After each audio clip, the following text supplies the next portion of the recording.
Good morning, everyone. Morning. Good morning again. Hi, Dr. Green. Nice to see you. Yeah. I forgot to mention when we were talking about Dr. Westenberg's political action, that how important it is for us to try to reach the that I'm going to say the age range between 18 and 40 to really get them out to vote.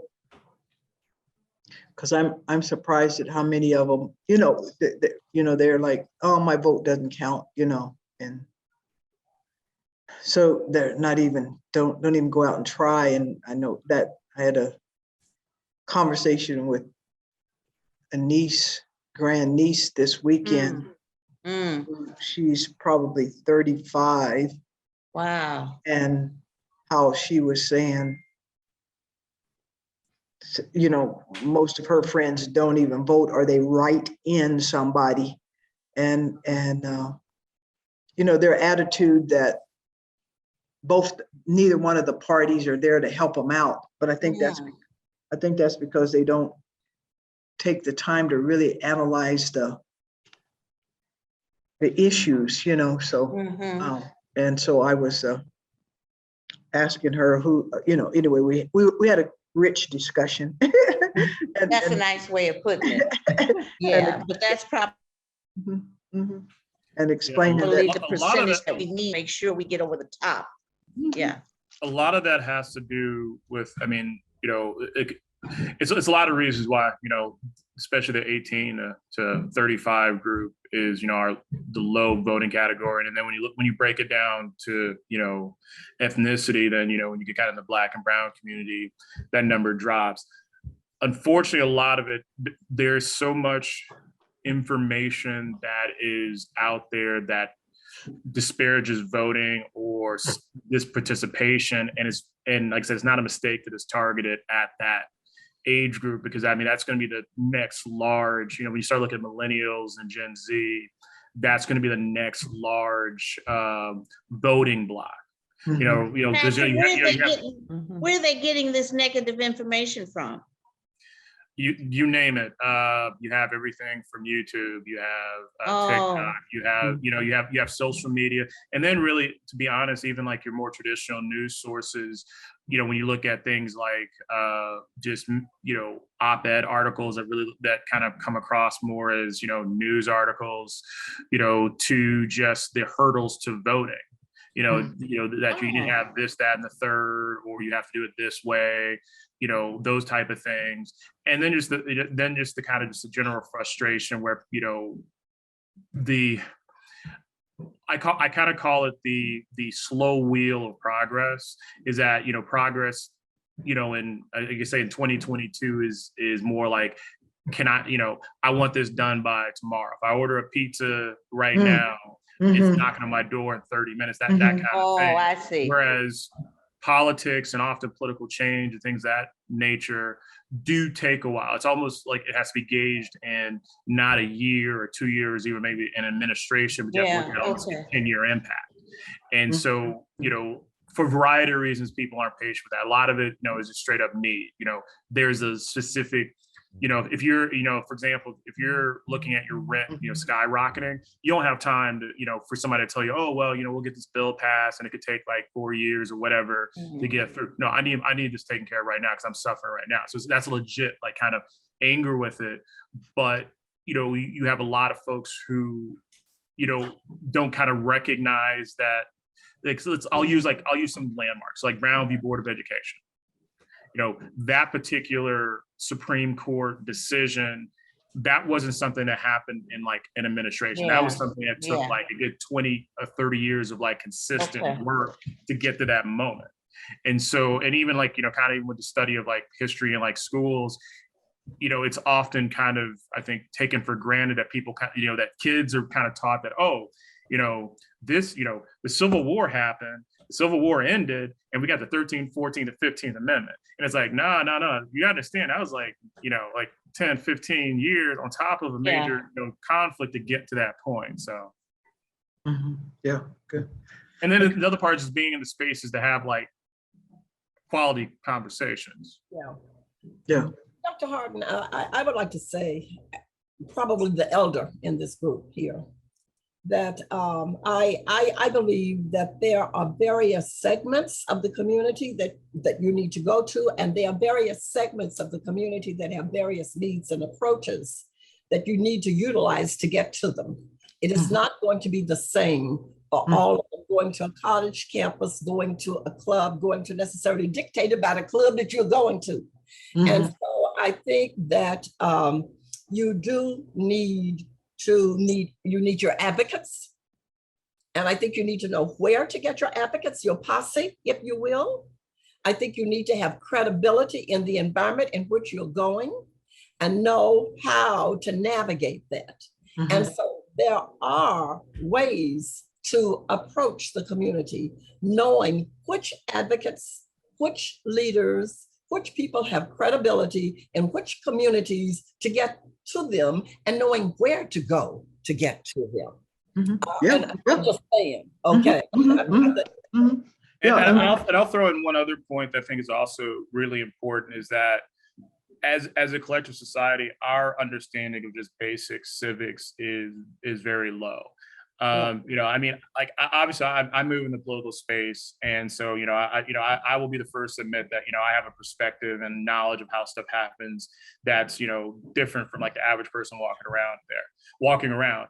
But moving in those spaces, especially when you get in the spaces where it's like say candidate forums, or it's kind of like engaging with the people running for particular offices, a lot of people really don't have a strong grasp of what many of these people do, and sometimes there's a misfocus, or there's I'm not going to vote for governor because I've been trying to get the light in front of my house fixed for like 2 years and nobody's dealing with that. It's like, yeah, because that's not the job of the governor. That's your city council person. And and often sometimes that information that is available is so thick, and it's a political science dissertation versus just a basic like explanation of what an office does or how to deal with things, or it's just a pain to try and navigate some of the stuff. It's not an accident, by the way, that a lot of folks don't understand how government impacts them, or elected office impacts, or how these how elections impact them, that they just kind of go like, well, I don't it just, in many cases, people kind of say, well, you know what, it don't matter who's doing what, nothing, seems to change, for me. So why bother to participate? And that kind of goes back to what you guys are saying about, getting into those spaces and being able to, have somebody with, some credibility, or with, knowledge, something that people like kind of already kind of respect, this person's legit, to talk about those things. And that's a lot. I think that's a lot of where I think sometimes there's a disconnect between, trying to get people to get out and vote and participate, and where the message is lost with certain communities. Do we begin at 11:30? Is that the case? Yeah. Is it 11:42? Yes. So officially, I will turn the meeting over to the Political Action Committee. And thank you very much for being on the call. And if you Political Action Committee it's turned over to you. Thank you. Very good. I'm assuming we have everybody in the house. No one else is out there. Patrick. Okay, this is it. Good afternoon. I am Dr. Camilla Westenberg, Political Action Chair for the Maricopa County Branch NAACP. And I thank you very much for taking a portion of your Saturday to join us. The presentation today is going to have several components to it. Certainly, we know that we have a number of issues that's taking place in our society.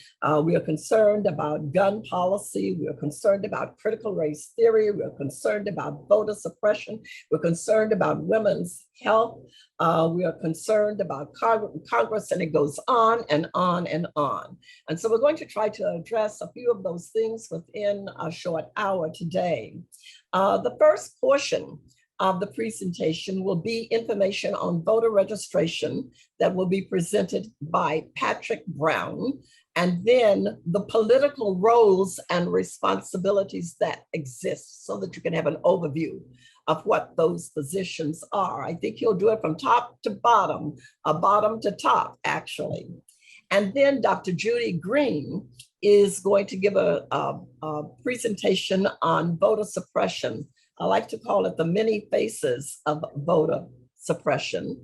And then after that, I will come back and share information about our Arizona Save Our Democracy trifecta.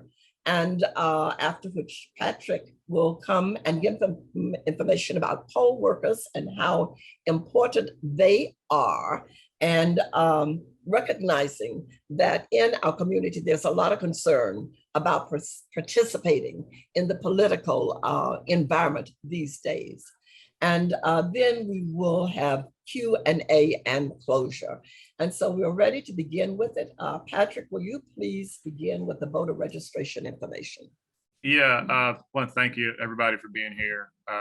This I guess late morning, early afternoon. Like I said, we're gonna try and do this in an hour, but it's that old saying, you can do it. You have it fast, you're gonna have it done right. So I know everybody wants to get out in that 100-degree heat, real quick. So we'll like I said, we'll try and keep this as moving along and as engaging as possible. I do want to say, I guess, two things before I get started. One, obviously, this is being recorded. It's going to go on the branch YouTube channel. So the information that we're going to go through, please share that with others, folks who couldn't be here. It'll be on the newsletter as well.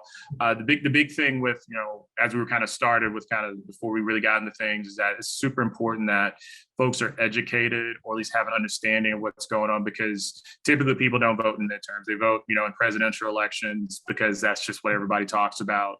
And, a lot of what's going to impact the state of Arizona, because I'm going to talk about a lot of like state and local issues, and not so much federal stuff, because the thing is that there's a lot of things that can happen just in, say, Maricopa County or the state of Arizona that's going to have maybe even a greater impact on a person's day-to-day than what goes on in Washington, D.C. I'm going to, because like I always say, politics is current events. Before I get into like what was prepared, I do want to take a moment to talk about one major issue that is happening, and I'm going to share my screen here.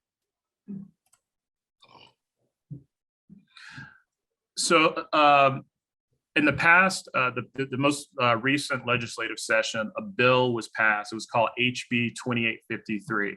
And what this bill does is it creates what's called universal ESA voucher expansion.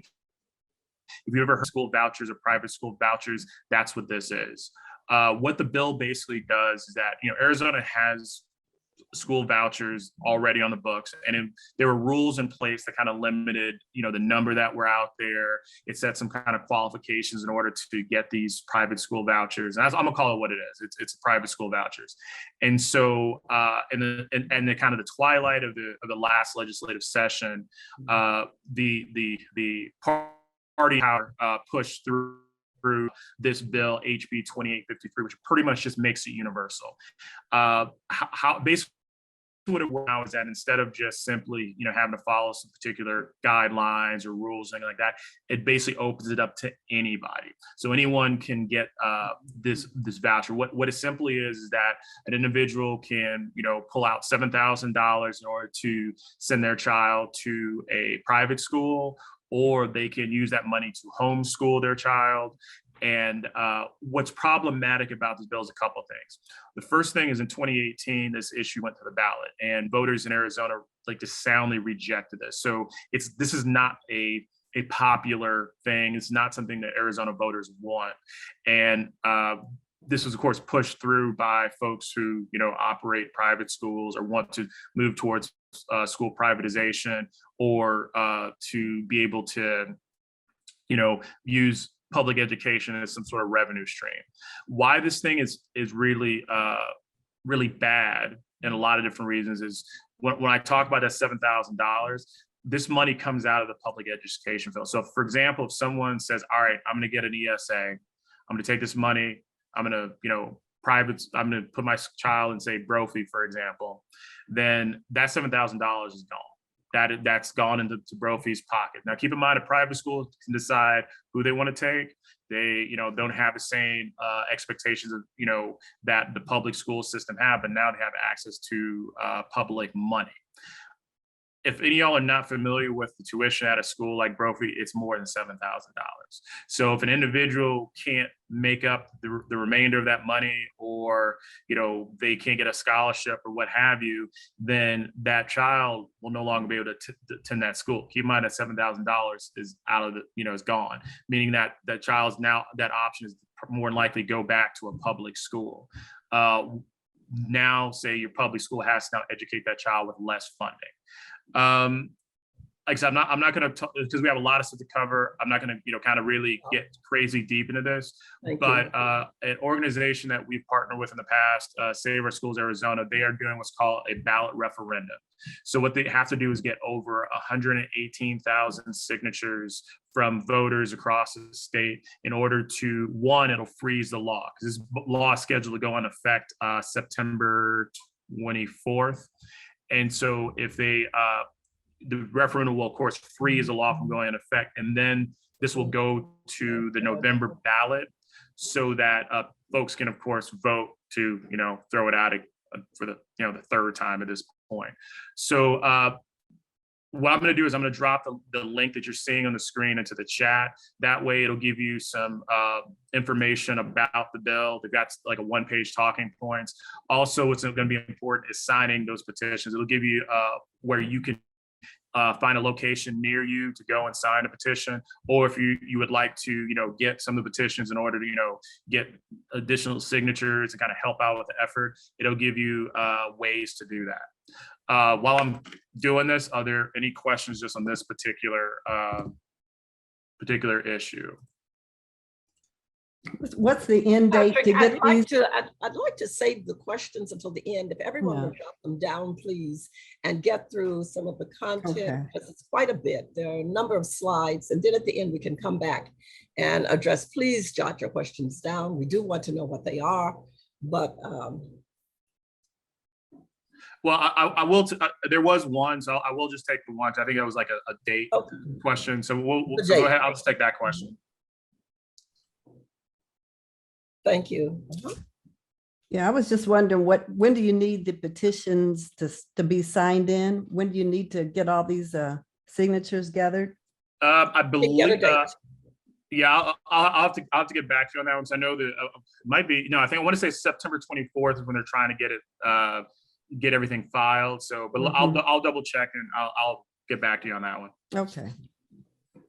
Okay, so let's kind of switch. We're not really switching gears. We're continuing on here. So we're going to talk a little bit about the 2022 election, what's going to be on your ballot, a lot of like good, useful information. There might be a lot of text on here, but I'm not going to read it to you. I'm going to kind of, hit the major points here. So the first thing is you got to know the dates. We are currently in the primary election cycle. So for those of you that, that are not as familiar with how this stuff works, is that the political parties are pretty much at this point trying to decide who will be their nominees for the various offices.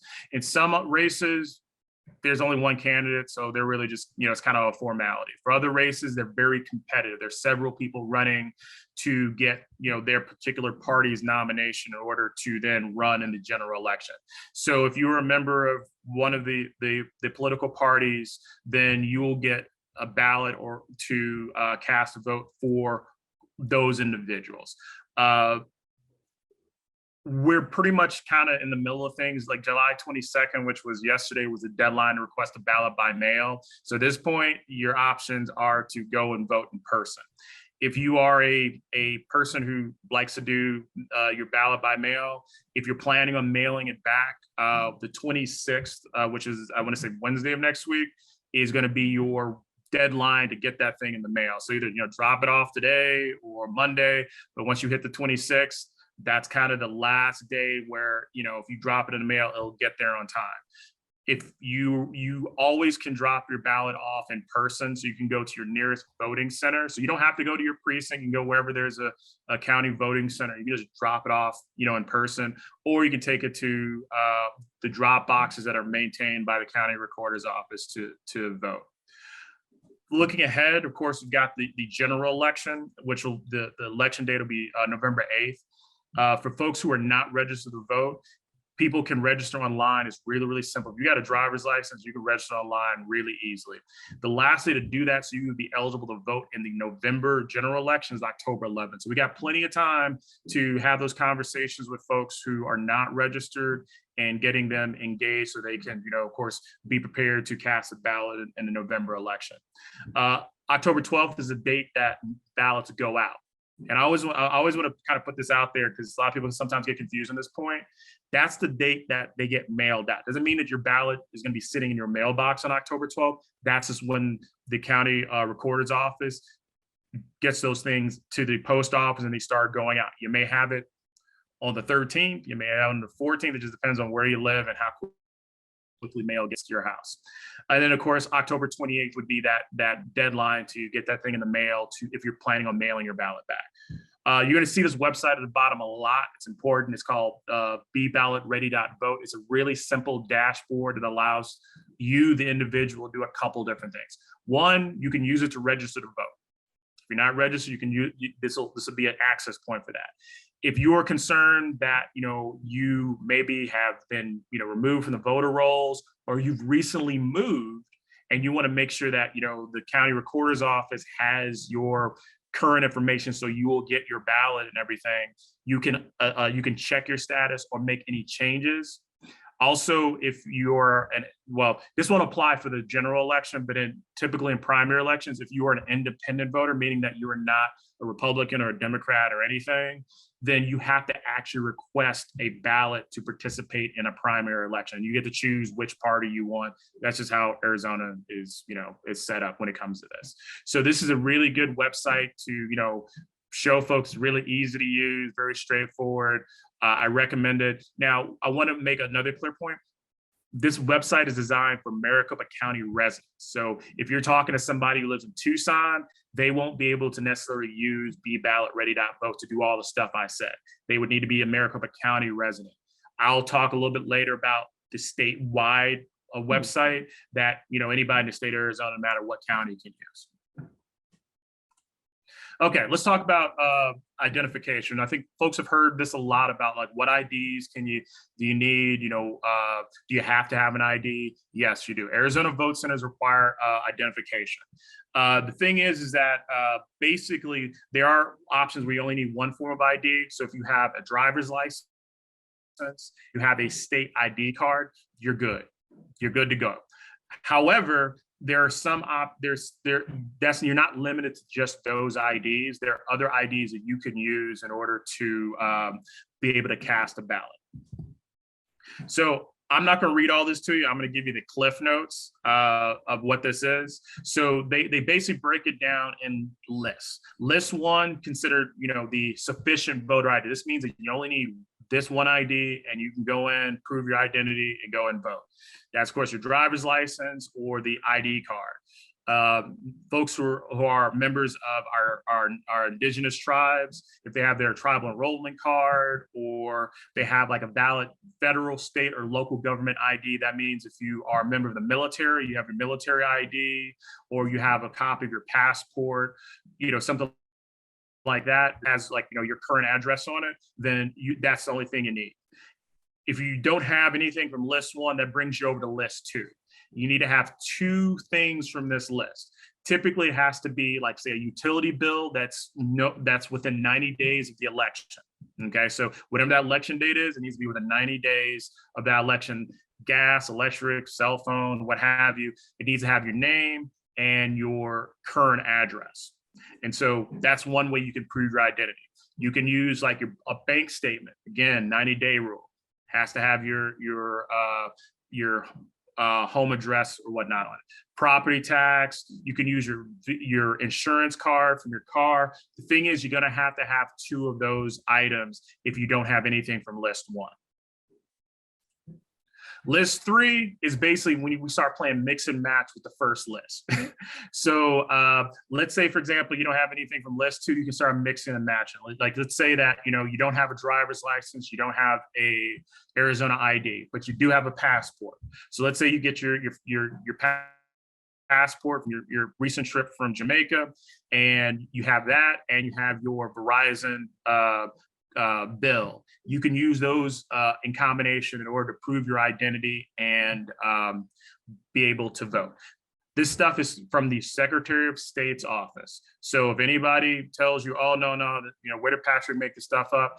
It came from the Secretary of State's office. This is our legal IDs that we can use to prove identity, to go to a vote center and vote. If a person runs into any issue, shenanigans, or information and they know it's false because they took great notes during my little presentation here, then these are the voter election protection hotline. This will put you in contact with an election attorney who knows this stuff backwards and forwards, that can help advise you if you are denied the right to vote. They say like, oh, no, we can't take your passport and we can't take your water bill. Yeah, you can. No, sorry, we can't take that. Call this number. Because then at that point, either they will, inform you and say, no, they can, and here's the statute, and here's all the stuff that you can throw back at them. There's also some other assistance in-house voting center. I'll get to that a little bit later, but this is a good number to share, especially with people who are not familiar with this, maybe they're first-time voters, or they're a little nervous about like, what do I do if something weird happens? So I'm going to transition for a second over to Judy. We're gonna talk about voter suppression here for a moment. So I'm gonna go ahead and kind of hand the virtual over to Judy Green. She's gonna talk about voter suppression, and I'm gonna come back and talk a little bit more about what's gonna be on the on your ballot. Okay, thanks, Patrick. That was informative. And if I say anything or if I defer to you, please chime in, because you know this stuff backwards and forwards. This was prepared actually at the beginning of 2022.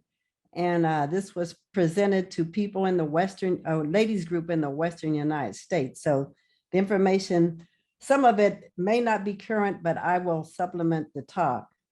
And if you have any questions, like they said, put it in the chat. Okay, go to the next one. Voter suppression, unfortunately, is alive and well in this country. And this information, I have to go back, say it was taken from the Brennan Center for Justice. It's an excellent group out of NYU Law School, and they do a lot of voter suppression, voter rights talks.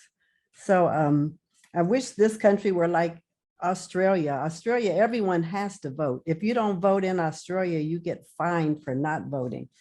Unfortunately, some people believe that voting is only for the elite or for a certain segment of the population. So, as we get more and more diverse, these laws are becoming problematic for everyone.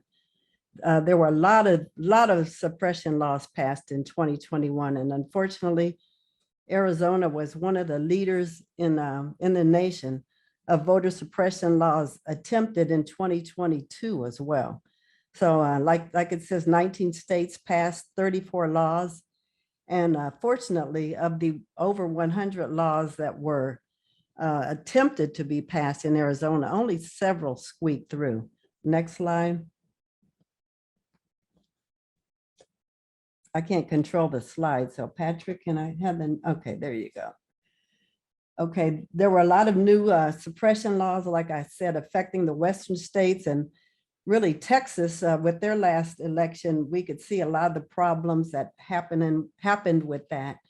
And in Arizona, they are attempting, or they have attempted, to eliminate a lot of people off the voter rolls by stopping the PEVL, the PEVL, which is the permanent early voting list. And I'm going to kind of tailor this to Arizona. So if you have not voted in I believe 1 or 2 of the last 4 election years during the election, you will be eliminated off the active, it's now called active early voting list. So they have managed to eliminate a lot of people who missed voting by mail in the last 4 years. And they have also restricted this is called the restricted assistance in returning a voter's ballot, is called ballot harvesting. Arizona made that a felony several years ago, but that's still legal in states like California. And I'm not sure about Texas, but knowing Texas, I'm sure they probably got rid of that too. Okay. Yeah, and just to chime in for Arizona, Yeah. it is legal for you to drop off the ballot for someone that shares your residence. So like, for example, like a husband could drop off the ballot for his wife, or a son could drop off the ballot for his mother or father, within that household. However, it would be illegal for me to say, I'm going to go run and drop off my ballot. And I say, hey, Judy, I can drop your ballot off for you to some already going that way. That's now illegal. Okay, thanks, Patrick. Okay, next slide. Okay, these were some of the recently enacted laws affecting people in the Western United States. And actually, the limitation of the availability of mail ballot drop boxes was more evident during when Helen Purcell, I believe, was the in charge of the Board of Elections. An example, several years ago, there were many more ballot drop boxes in Fountain Hills than in certain Black and brown locations in the greater Phoenix area. Our signature requirements in Arizona pretty much are the same. Sometimes signatures are challenged. People do have strokes, they have different neuromuscular diseases, and their signature does change over time. So, but those are verified, hopefully. And if there's an issue, that's why it's important to put your phone number on the outside the ballot. And there's also I think on the new forms, you can include your email. That's so that they can contact you if there's any discrepancy. Voter registration and made more difficult online. That is not so much happening here in Arizona as other states. Next slide. Okay, the new laws affecting the Western area. You can see those here. The one in the middle, like I mentioned, voter purges, those have happened in Arizona with the elimination of Pebble. So make sure you please do not miss a vote, taking a vote. And we have to encourage people to, even if they get their mail-in ballot and can't get to a voting box, you can also take it on election day and drop it off. So like I said, voting is our right. And it really is our duty. One person, one vote. We all need to let our preference be known, because groups are going out with surgical precision and really trying to influence who gets in. Next slide. Different efforts against people in our country as we've seen souls to the polls be eliminated. We've seen the number of days to do early voting being contracted. And there's also less time for you to what's called cure your ballot. That's when there's an issue or discrepancy with your ballot that you need to come in physically, and or hopefully you can do it by phone, but most of the time you have to come there physically, I believe, and eliminate any questions. This really is discriminatory in itself, because a lot of people don't have transportation or they're disabled and can't get down within such a short period of time to get your ballot cured. So I would let people know if there's any problems, or if you get notified, please go down promptly, because if this is not done not done before election day, that ballot does not get counted. Next slide. Like I mentioned before, there's less time to get in and vote. And the deadline for delivering mail ballots really depends on the US Post Office. And we've seen with Louis DeJoy and all the issues that came up during the 2020 election, an attempt was an alleged attempt, I would say, was made to delay the mail process so that these ballots would not be counted. Expanding voter ID requirements. Actually, this has been done in Arizona. If you do not, if you vote only in the federal race, you have got to provide a voter birth certificate. You have to provide a birth certificate to vote in the federal race. And this really affects the indigenous population. A lot of people in the Navajo Nation only vote by way of a federal ballot, and they've done so over the years, but now they have to prove that they're a US citizen. And the indigenous population votes heavily Democratic. So this will have or hopefully will not, but it's an attempt to have an impact on the outcome of our upcoming election. Next slide. These are other attempts that have been made on the books to stop voting. Criminal penalties for helping voters. That's the ballot harvesting. And with disabilities, hopefully all the polling locations have got to be ADA compatible. So that should not be a hindrance. There's no ballot harvesting in Arizona, like we mentioned before. So that would be restricting someone's ability to also return their ballot.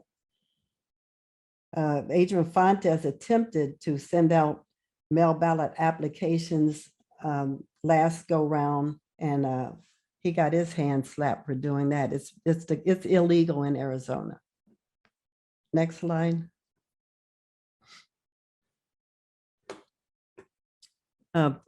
Proposed suppression bills.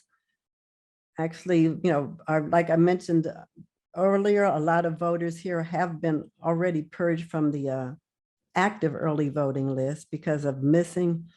Eliminating COVID as an excuse. This was really done by Abbott in Texas.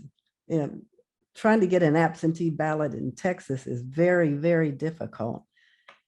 Fortunately for Arizona, we have been voting by mail for almost the last 3 decades.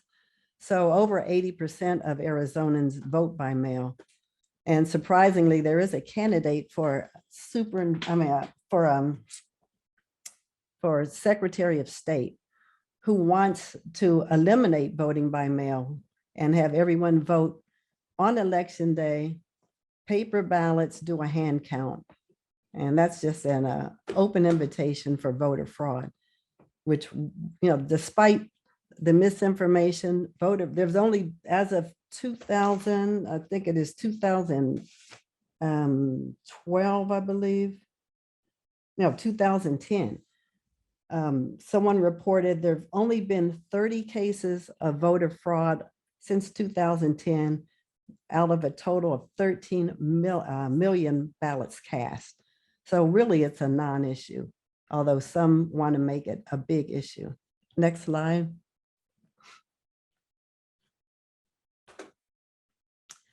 Again, proof of citizenship, as I mentioned earlier, this is going to primarily hurt the indigenous voters here in Arizona, and shortening the time to request a mail ballot. It's really not, I don't believe, and Patrick, if you know otherwise, I don't think the time frame has been shortened to request a mail ballot. And no, not in Arizona, no. No, that's not germane for us. Next slide. And these are just some worst case scenarios. We'll see what happens in the upcoming cycle. There is one, hopefully one initiative that got on the ballot, and it is called the Arizonans for Fair Elections. They've just turned in all their signatures, and I'm sure some people are combing through those petitions trying to get that nullified, but it hopefully will be on the ballot in Arizona in November. And among other things, it's going to reinstate the permanent early voting list. We're going to try to automatically update the voting rolls. So So if you move, you will not have to re-register, which is the case currently. And there are a lot of other different issues that are coming up on this initiative. So please become familiar with that. And if it is on the ballot, I'm sure we'll know about it and we can push people to vote for that. Next slide.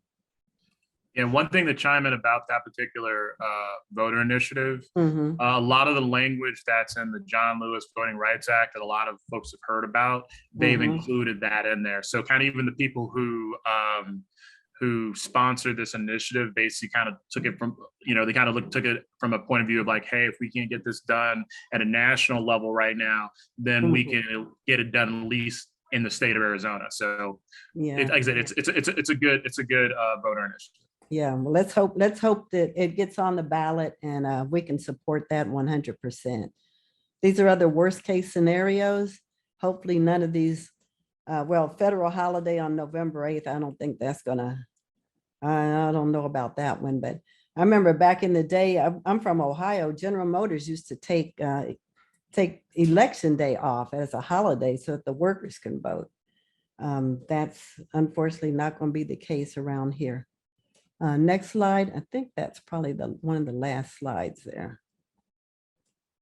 Is there another slide after No, that? that's the last one. Okay, all right. And so if there are any questions, please put them in the chat. And if we have time, I'll answer them. All right, thank you, Judy. And one thing with the November 8th thing, a lot of people, this is the November 8th federal holiday for elections.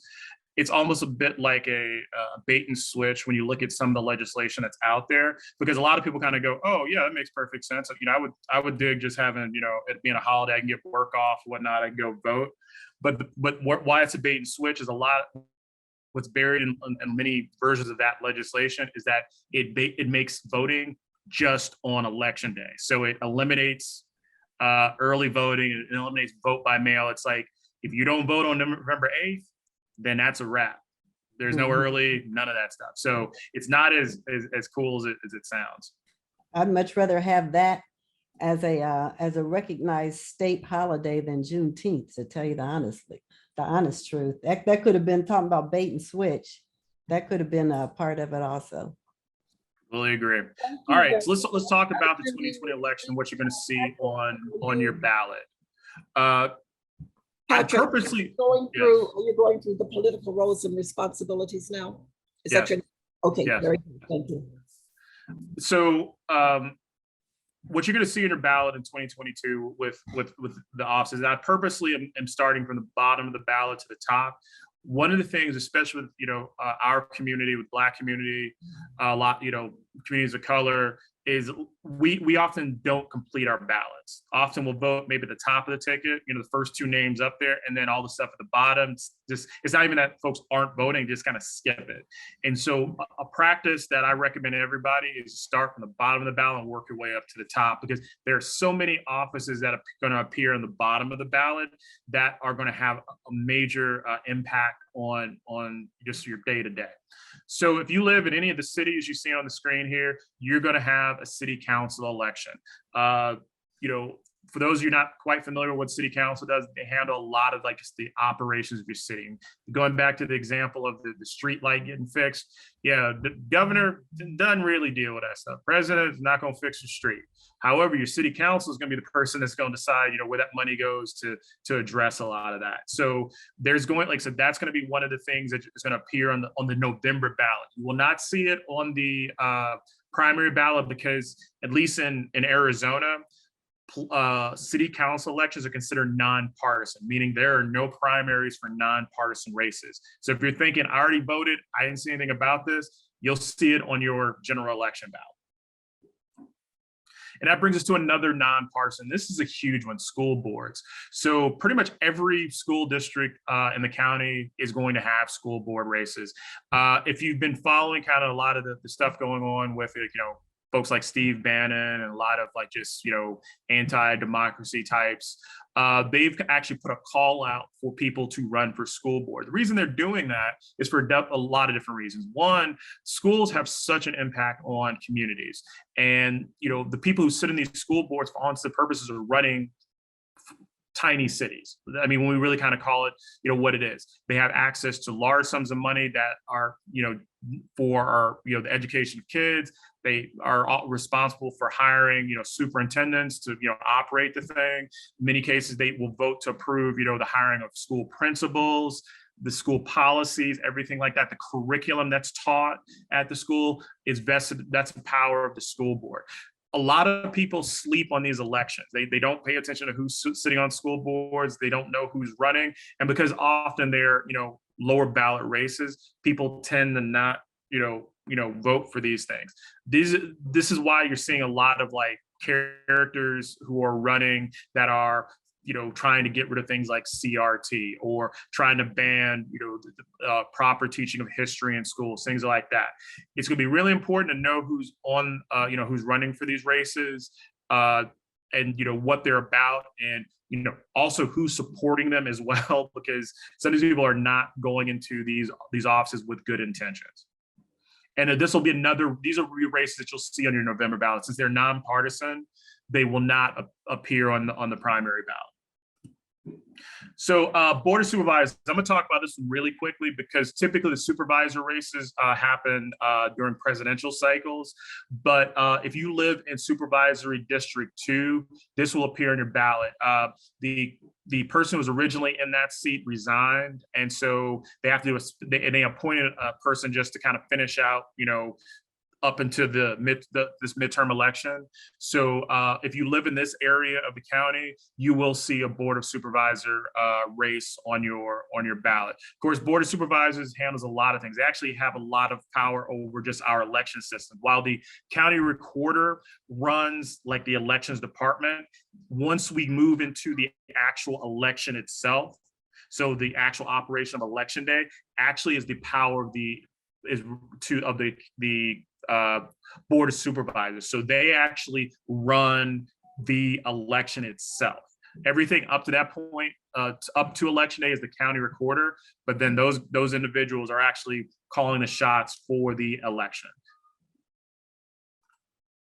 All right, another election that is not typically happening during a midterm cycle is county attorney. If you haven't been following the news, the previous county attorney, a lady by the name of Alistair Dell, resigned, and unfortunately she also passed away, but that's a conversation for another time. With that being said, because she stepped down, this office has to be voted upon for someone to finish out that particular term. Currently, they have an appointed person who's just, running, the office.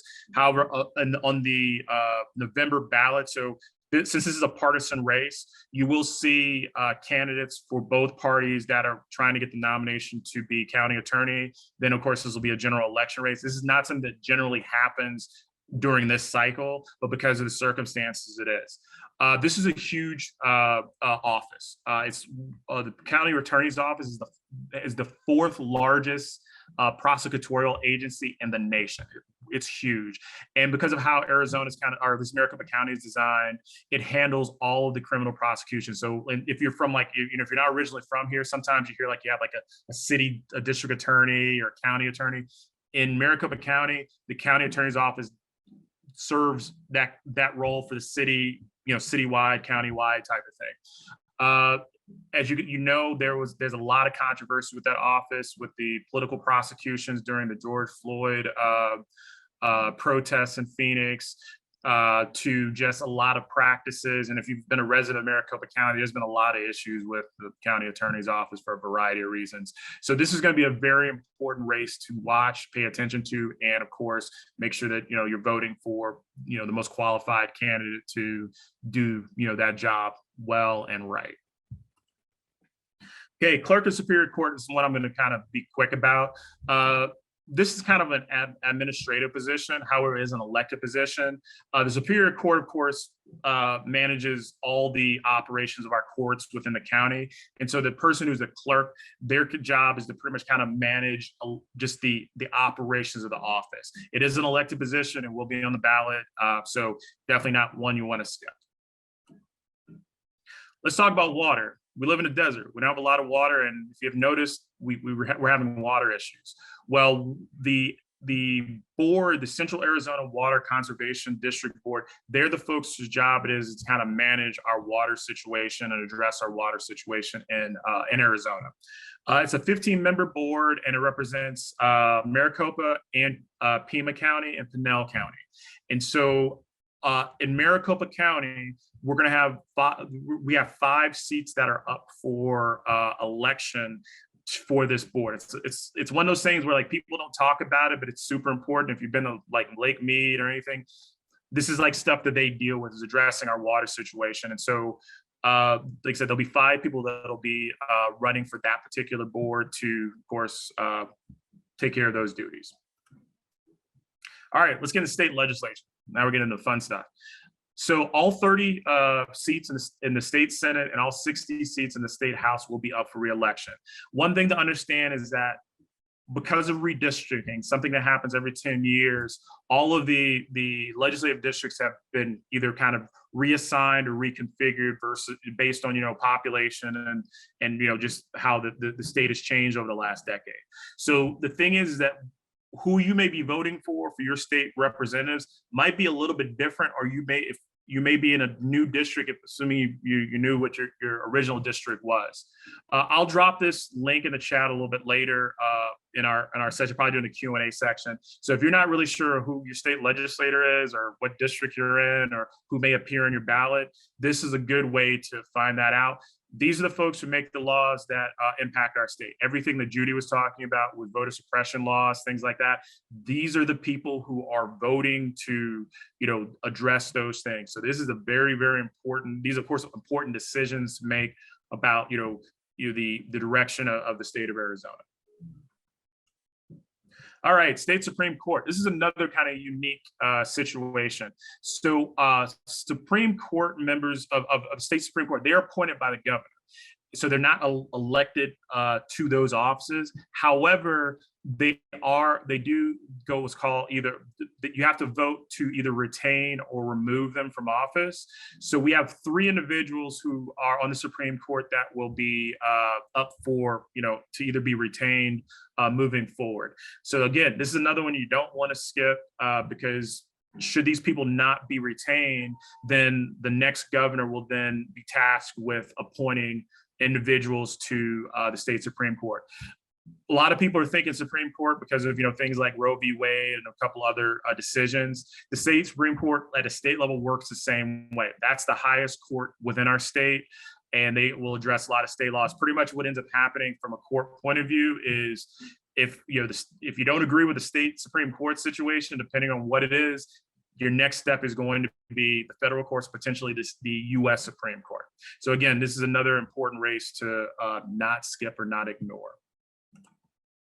Corporation Commission. This is another one that is, I would say, it's one of those things where a lot of people don't really know what it is, but it's also a very, very important position. These are the folks that address things like our public utilities, our roads, our state infrastructure. This is a 5-seat commission. 2 of those seats are going to be up for re-election this coming cycle.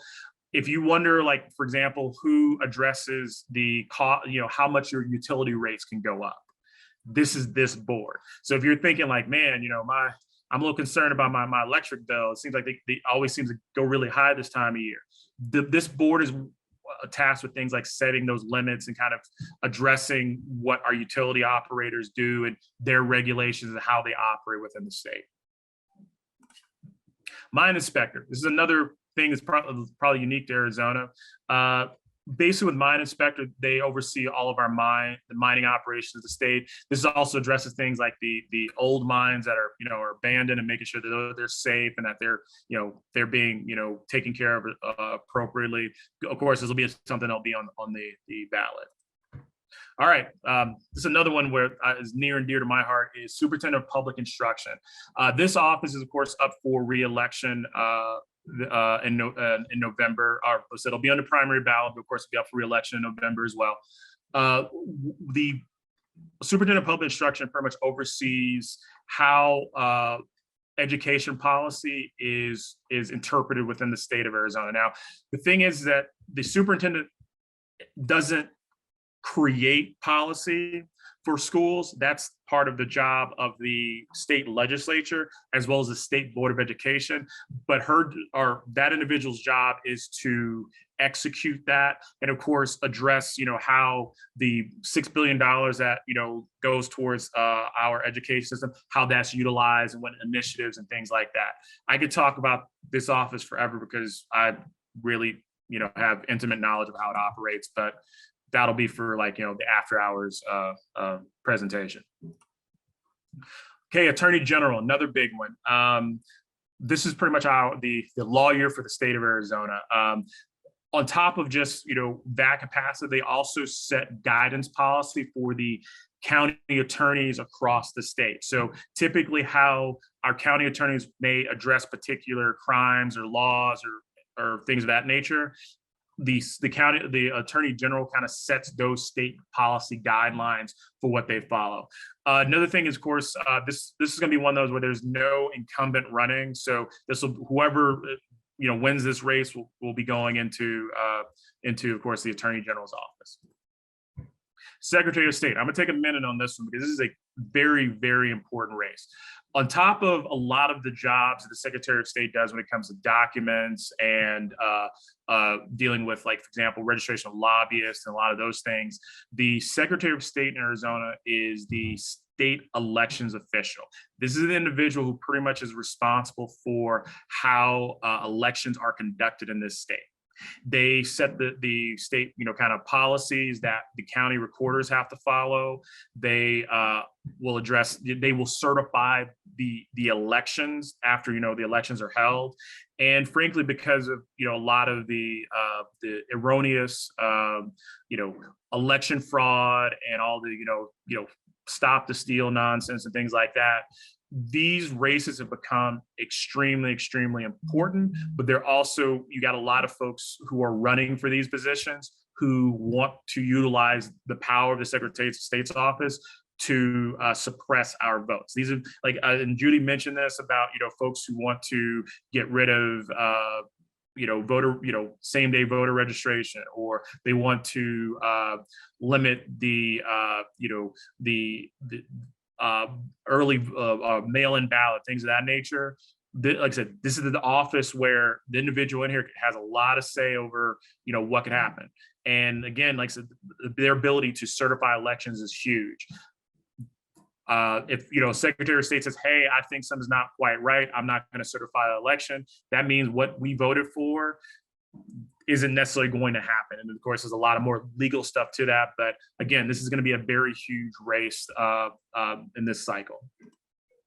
And that brings us to the top of the ticket, governor. We're going to have a new governor one way or another. The current governor, Governor Ducey, is termed out. He was not running for this office, so there will be a new governor. That's, of course, atop of the ticket. The governor, of course, executes the laws of the state. They have the ability to call in special sessions. But again, one of their big, of course, powers is to veto legislation. So depending on, the makeup of the state legislature, whoever's in the governor's office may be signing laws that suppress our vote, or they may be vetoing laws that could suppress our vote. Like I said, very powerful position. I think, a lot of people are, of course, very familiar with. And then we have our federal elections. Of course, all the representatives in the U.S. House will be up for re-election this cycle. You may be in a new congressional district, of course, because of redistricting. So that link that I'll drop once we kind of get into the Q&A section here, I'll probably do it after I finish up my part here. That's going to be really important because you might think you're voting for somebody, but you might be living in a new district. Also, you may have, of course, new people running as well. So with the House of Representatives, of course, very important because they are part of our lawmaking body at the federal level. we also going to have a Senate election on the race as well. This is kind of another one that's kind of a little out of cycle. So considering how Mark Kelly, who's our current senator, who's going to be up for re-election, entered a seat because of the death of John McCain, he kind of had to run kind of almost back to back. He basically ran to complete Senator McCain's term, but now he's running for his own full 6-year term. So, so of course he's going to appear on the ballot. Typically, this would have happened.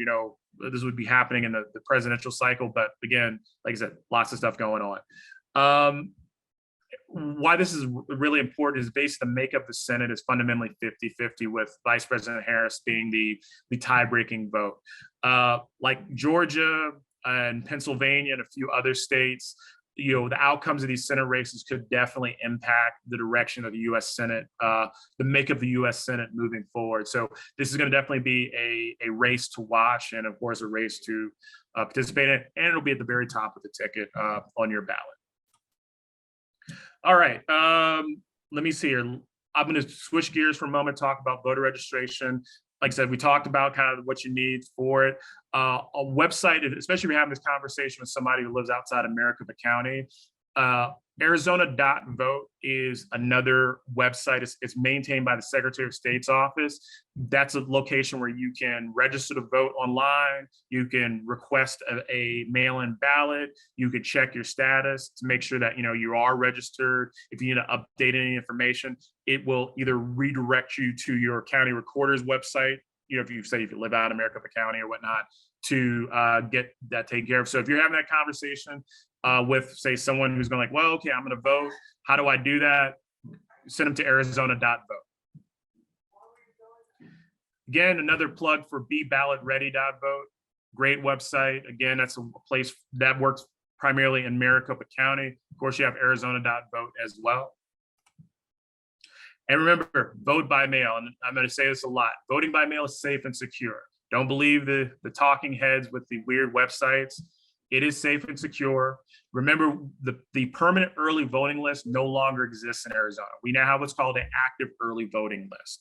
And so the way the law is written is if you miss 2 elections, you could be removed from that list. There's a lot of questions about how that works because the law was poorly designed.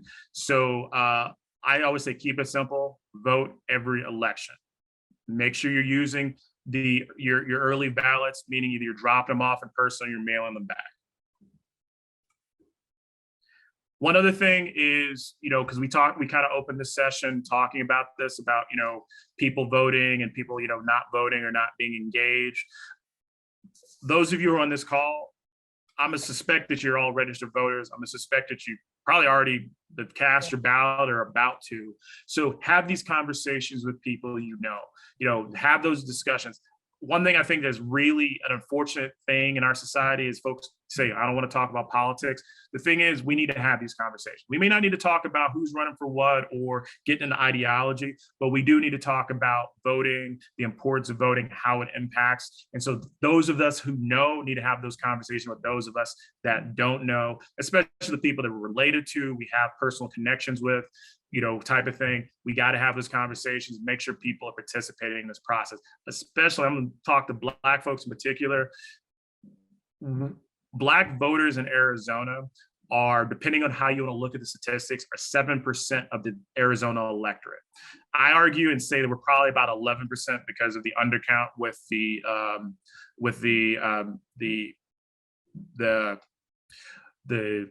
I forgot the name of it, the you know what I'm talking about. But anyway, Census. Thank you, the census. I was trying to think of the word. We're probably close to 11 or 12% of the voting population. That may not sound like a lot, but you have to understand that elections, especially in a state like Arizona, the winner will more than likely win by anywhere between 5 points or fewer to win their elections. That means that Black voters in this state, we are a voting bloc that will decide elections at every level of the ballot. And so here's another thing that's also important, another number. If we look at the 2020 election, Black voters were 87% of the voting electorate, meaning that while we may be 11% of the folks who are registered and eligible to vote, we vote at a higher percentage than almost every other demographic.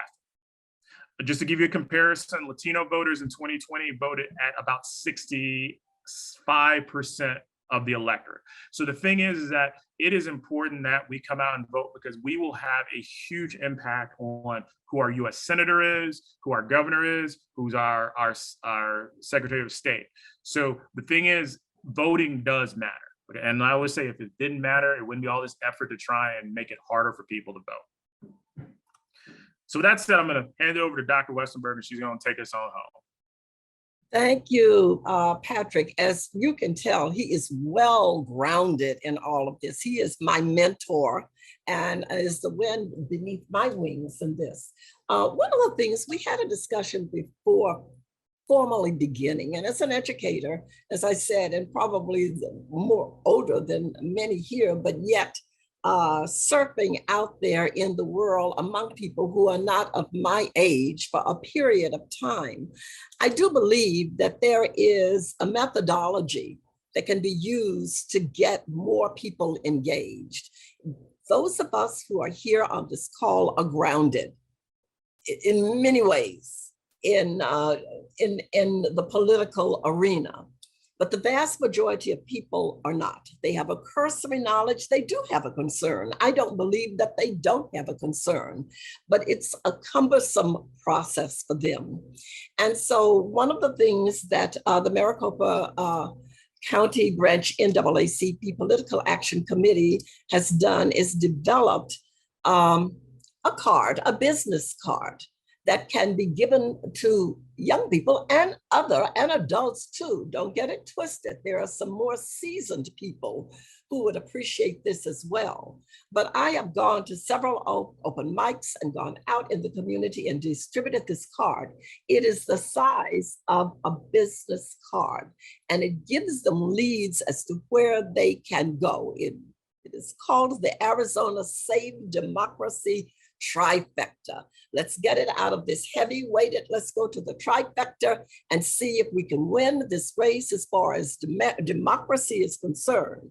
And so when you see it, it gives you immediately 2 places there where one can go to begin the process to enter into the process. And it is the individual's personal voting game plan.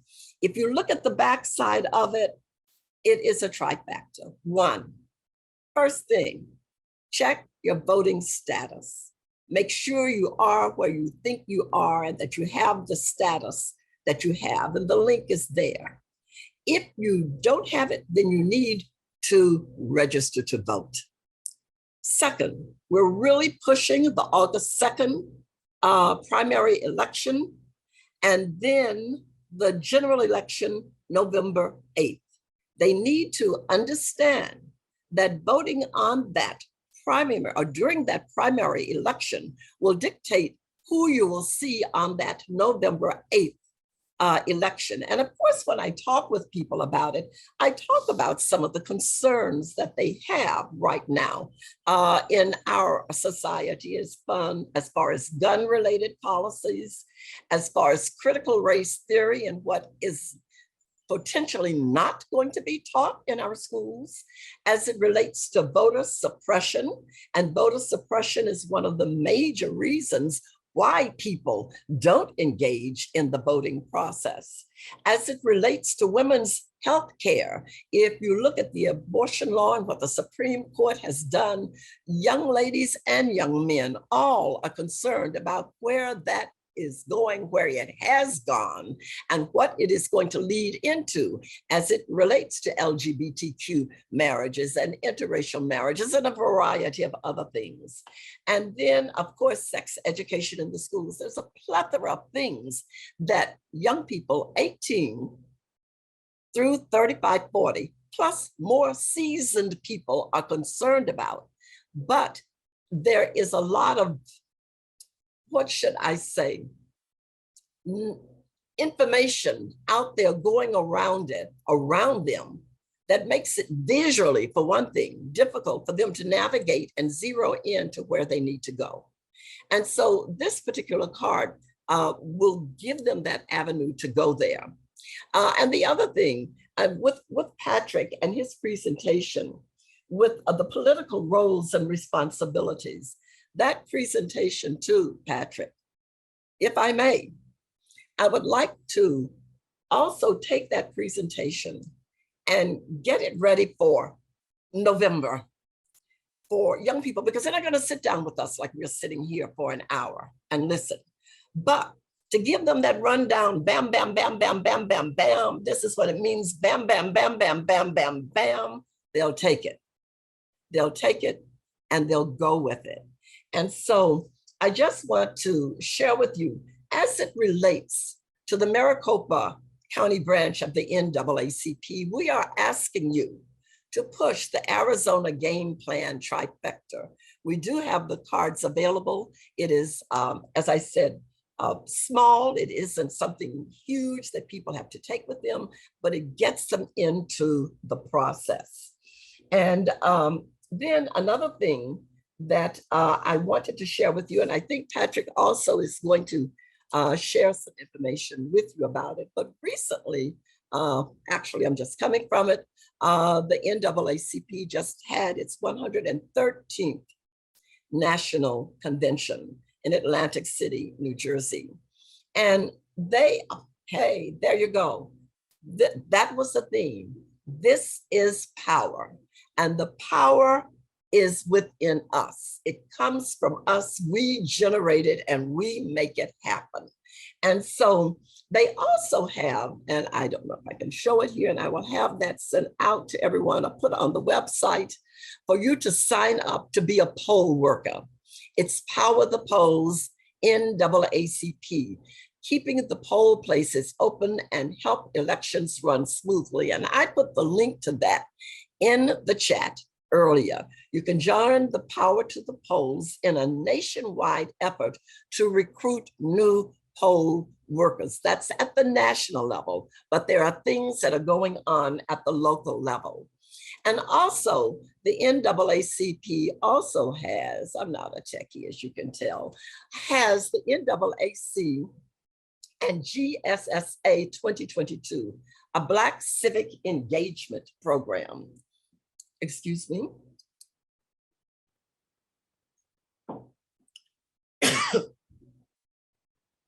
Arizona, I'm dry, is among the states, finally.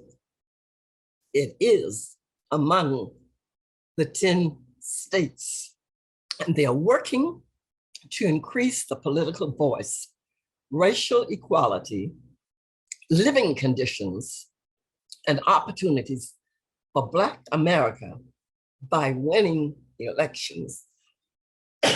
The GSSA is a data science firm that is gathering information. And for each one of the branches, they are going to have designed for us cohorts where we need to go and work based on the data obtained specifically from Arizona. Very much, I shared with them, very much akin to what we did during the last presidential election with Patrick Legislative District 27, was it? With 18 to 30-year-old individuals, predominantly African-American, Hispanic, but had a very poor performance record as far as voting is concerned. So part of the goal is to go into this endeavor strategically, not just haphazardly, but know where your weak links are. So the NAACP and GSSA will allow us to have that data and strategically go where we need to go in Arizona, continuing to work with the new Legislative District 11 in South Phoenix, and also to get people to go to the polls. We do know that right now there are individuals that are planning to be there. They were there during the last election. When you think in terms of electors that were not really fake electors that were created, pardon me, I'm very dry.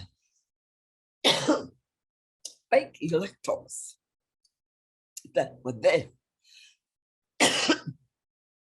to validate our ballots, and then to go to Washington, D.C. We are going to have to circumvent that.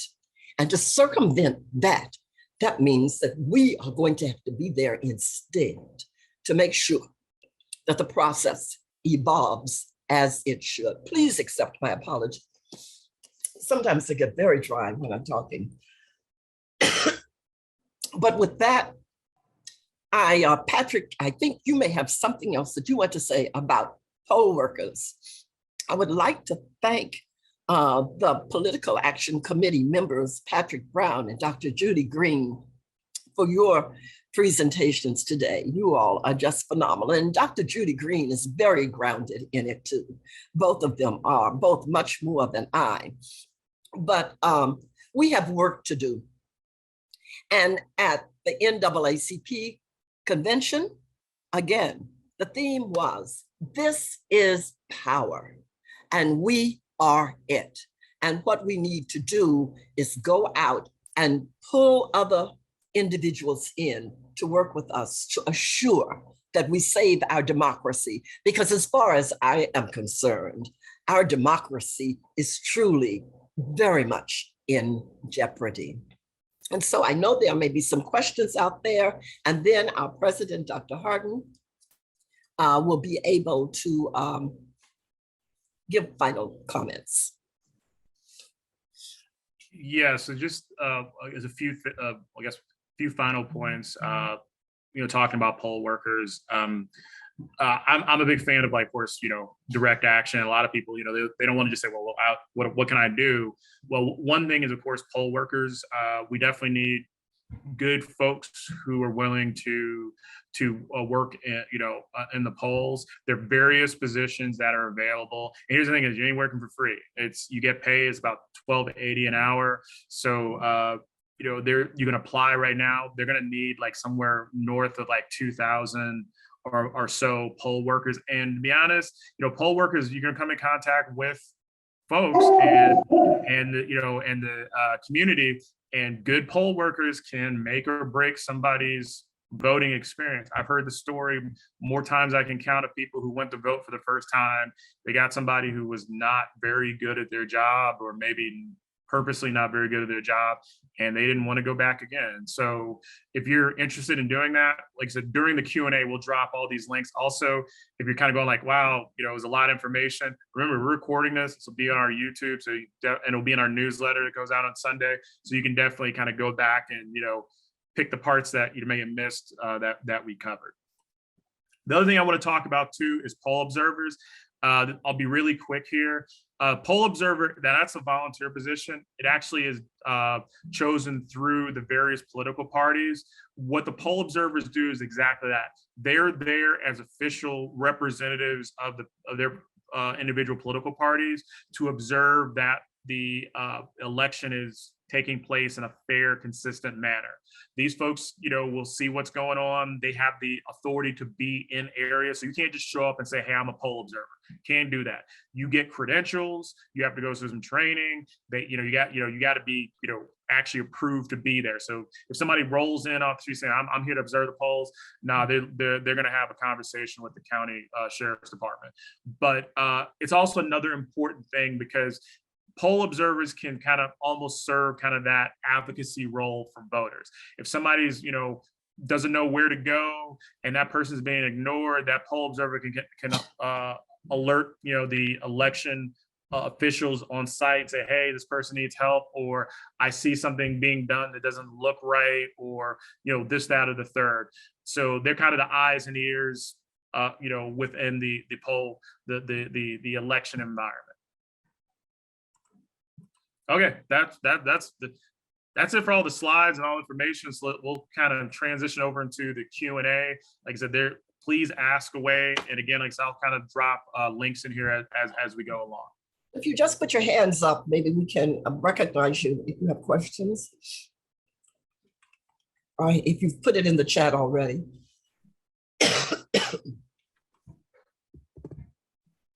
No questions? I have a question. This is Angela. So Patrick, you talked about voting up and down ballot and starting at the bottom. However, in some of these smaller races, we don't know these individuals. So how do we get more information? Where do we go to get information on the smaller races? So, and that is an unfortunate challenge, because typically the bigger the race, the more money they have to you know, get their name out there. Really simply put, there's several resources out there to know who's running. Arizona Clean Elections, and I'll drop the link in here. They do provide a lot of good information on who's running for what.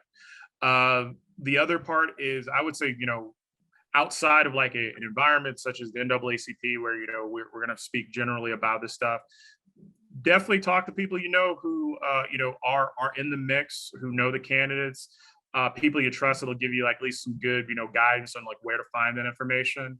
The other part is, you know, sometimes, like, I know people always joke about like they hate campaign signs. I always tell people, hey, that's a great way to get started, because all those campaign signs have websites.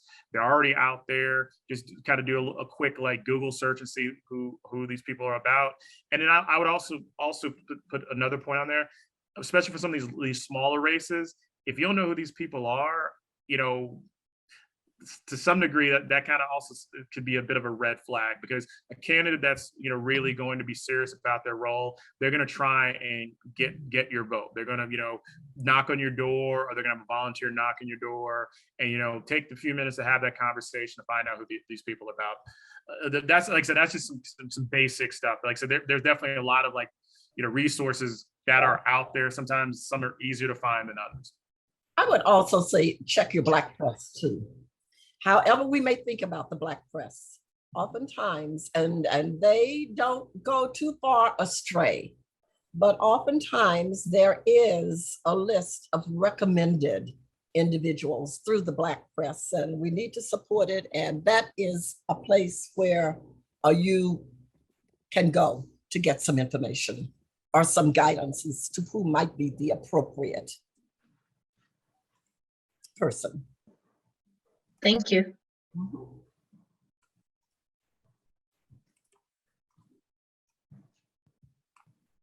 Other questions?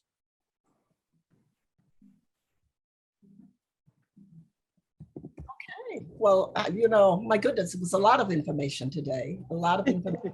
There's a lot of work to be done, needless to say.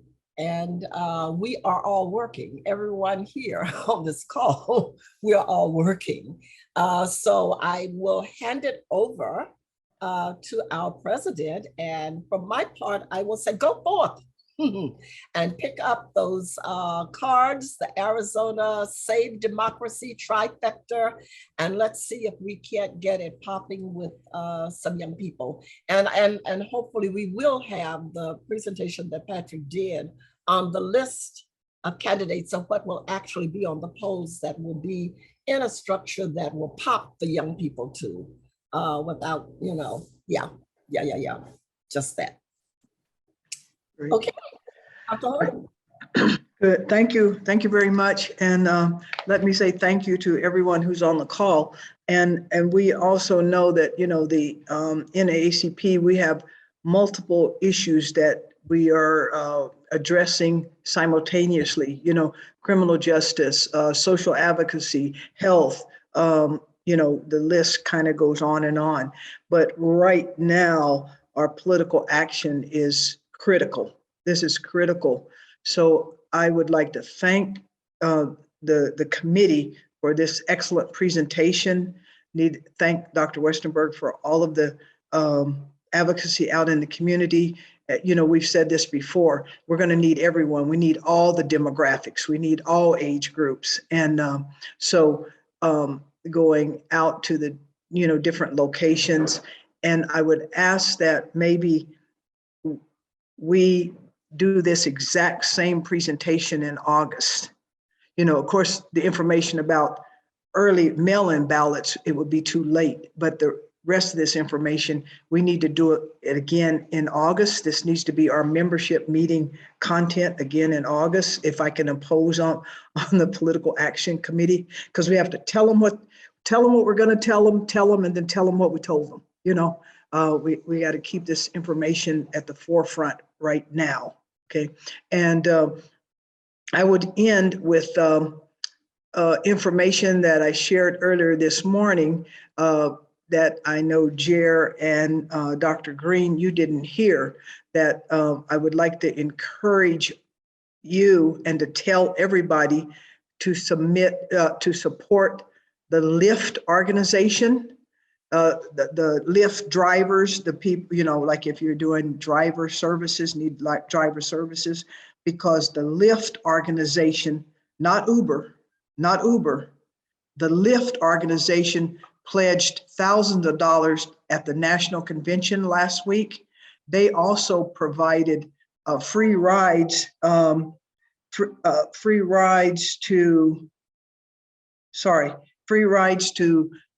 people to take COVID tests, and they have pledged to provide free rides for people to go to the polls. So I would urge you to pass the word that Lyft is the organization we want to support. And just remember, this is power. I would say let's do this again at our August meeting. And remember that we are operating at not a deficit, but at a power position.